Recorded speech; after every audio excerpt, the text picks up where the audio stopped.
கச்சா எண்ணெய் விலை தற்போது 3 ஆண்டுகள் இல்லாத அளவுக்கு மிகப்பெரிய அளவுக்கு குறைந்திருக்கிறது. இது தொடர்பாக தன்னுடைய கருத்துக்களை பகிர்ந்து கொள்வதற்காக பொருளாதார நிபுணர் திரு சோமவல்லியப்பன் நம்முடைய இணைகிறார். சார் வணக்கம். வணக்கம். கச்சா எண்ணெய் விலை 2021 இப்போதான் ரொம்ப மிக பெரிய அளவுக்கு குறைந்திருக்கு. இந்தியாவில் இந்த விலை குறைப்பு அப்படின்றது எதிரொலிக்க வாய்ப்பு இருக்காப்ப?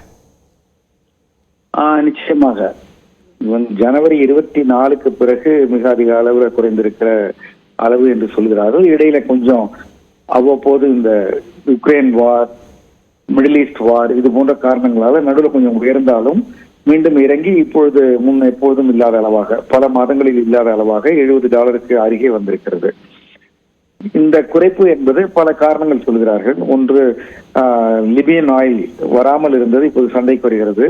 அது தவிர ஓபெக் அவர்கள் ஒரு குறைப்பதற்கு ஒப்புக்கொண்டிருந்த காலக்கெடு முடிந்து விட்டது. இனி மீண்டும் அவர்கள் உற்பத்தியை தொடங்க போகிறார்கள், அதிகரிக்க போகிறார்கள். இது போன்ற விஷயங்கள்னால வரத்து அதிகமா இருக்கு. அதே சமயத்துல சீனாவில் தேவை குறைகிறது, அமெரிக்காவில் தேவை குறையலாம் என்கிற அச்சம் வந்திருக்கிறது. இதன் காரணமாக தொடர்ந்து குறைந்து கொண்டிருக்கிறது. அதனால நிச்சயமாக இந்தியாவிலும் வெகு நாட்களாக குறைக்கப்படாமல் இருக்கிற பெட்ரோல் விலை உயரவில்லை என்பது சந்தோஷம். ஆனால் குறைப்பதற்கான முகாந்திரங்கள் இருக்கின்றன.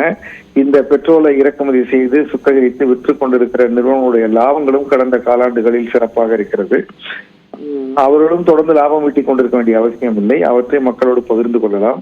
அது தவிர இப்போது 2 மாநிலங்கள்ல தேர்தல் வருகிற காரணமும் தெரிகிறது, கண்ணுக்கு தெரிகிறது. டைமிங்கும் சரியா இருக்கு.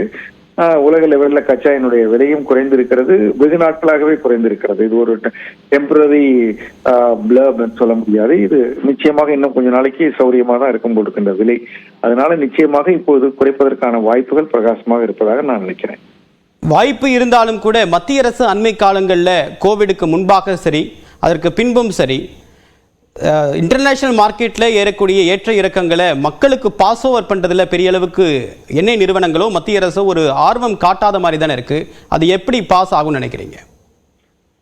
இல்லை, அதாவது ஒவ்வொரு நாளும் கிடைப்பதை ஒவ்வொரு நாளும் கைமாற்றுவது என்பது ஒரு முறை, 3 மாதங்களுக்கு ஒரு முறை கைமாற்றுவது என்பது ஒரு முறை, சில 6 மாதங்கள், 1 வருடங்களுக்கு ஒரு முறை கைமாற்றுவது என்பது ஒரு முறை.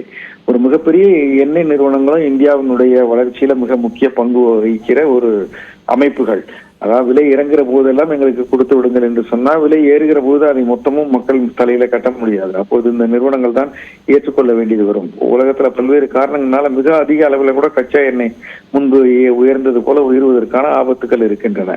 அதனால இது ஒரு டேங்க்ல தண்ணியை தேக்கி வைத்து வேணுங்கிற அளவிற்கு எடுத்துக்கொள்வது போல எவ்வளவு வந்தாலும் ஏறிக்கொள்ளும். ஆனால் வெளியேற்றுவது என்பது எவ்வளவு என்பதை முடிவு செய்வார்கள், ஒரு ஆண்டு முழுவதுக்கு தேவையானதை. அதுபோல இப்போது நடப்பது என்பது அந்த எண்ணெய் நிறுவனங்களுக்கு ஓரளவிற்கு அவர்கள் மேலும் எண்ணெய் வயல்களை வாங்குவதற்கு, அவர்கள் மேலும் அவர்களுடைய மாடர்னைசேஷன் போன்ற வேலைகளை செய்வதற்கெல்லாம் பயன்படலாம். ஆனா அப்படியெல்லாம் செய்கிறார்களா என்று தெரியவில்லை. அதனால உடனுக்குடன் எப்பொழுதெல்லாம் கச்சா எண்ணெய் விலை ஏறுகிறதோ இறங்குறதோ அதை பாஸ் ஆன் செய்ய வேண்டும் என்கிற கருத்துல எனக்கு உடன்பாடு இல்லை. ஆனால் ஒரு குறிப்பிட்ட காலத்துக்கு ஒரு முறை ஒரு கணிசமான அளவு குறைக்கலாம். இப்பொழுது அந்த கணிசமான அளவு இருப்பது போல தெரிகிறது.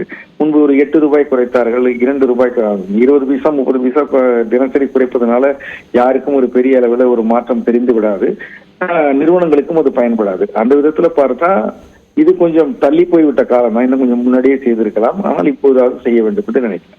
உங்கள் கருத்துக்களுக்கு மிக்க நன்றி திரு சோமவல்லியப்பன்.